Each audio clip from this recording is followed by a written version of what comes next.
Now when the 7th house lord is conjunct with Mars, so the 7th house energies of commitment, partnerships, loyalty, marital happiness, working with others, dealing with others, balance, all gets influenced by the Martian energy of dynamism, goal-orientedness, and the focus energy of goal getting as a couple. So in this partnership, you will find that the person with this energy will be very dynamic in the relationship, very energetic, and even during the initial days of dating will also show a lot of energy to wanting to be with each other, wanting to go out and do things, cannot be left alone for a few days, will immediately want to get back within a day or two, wants to go out, wants to do this, wants to do that, and may show a lot of attraction also. So initially, during the initial phases of the relationship, this person is too focused on the partner, too involved, and may also be very advising and even directing.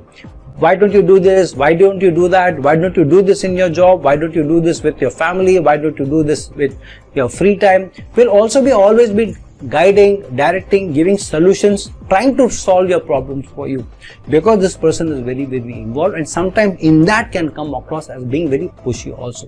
However, this person is very focused, very involved with you. That's why that kind of energy is coming out. And if you don't seem to be listening to them, not following their advice, sometimes they can lose their cool, they can also lose their interest with you or in that moment. However, they have a high ability to be able to deal with day-to-day challenges, being very solution oriented, having a lot of killer instinct, with a lot of willpower to go what they want to do what they want to do and get what they want. So in a relationship, these people are the good ones. So in the relationship, these people are very dependable, where these people will not be letting the negativity of a solution, the negativity of a situation to get to them, but they're always very upbeat and they're always wanting to fight. So these people are good to have around, because you also feel the willpower, you also feel the motivation, rather than feeling anxiety prone or frustrated.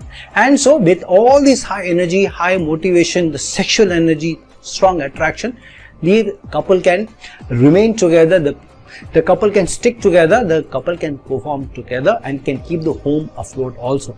On the flip side, because it is the Martian energy, so sometimes there can be some power struggles, there can be enforcing of rules, there can be some loss of focus also in the person, and losing interest also.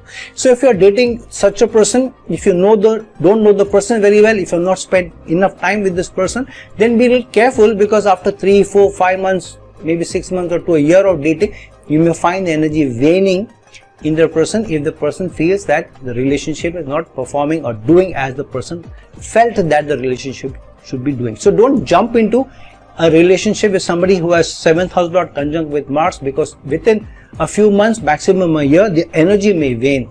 Sometimes initial energy may be very high, but later on the focus can be something else. So if you're already in a relationship with such a person, don't feel they have lost interest in you. They may be feeling that the relationship is anyways going smooth. I can focus on something else. I can focus on my work. So manage this energy well. If you have this energy, know what the pitfalls are. Avoid those pitfalls. If you are going to get into a relationship or are in a relationship with such a person with 7th house lord conjunct with Mars, understand the dynamism of the energy which the partner brings into the relationship.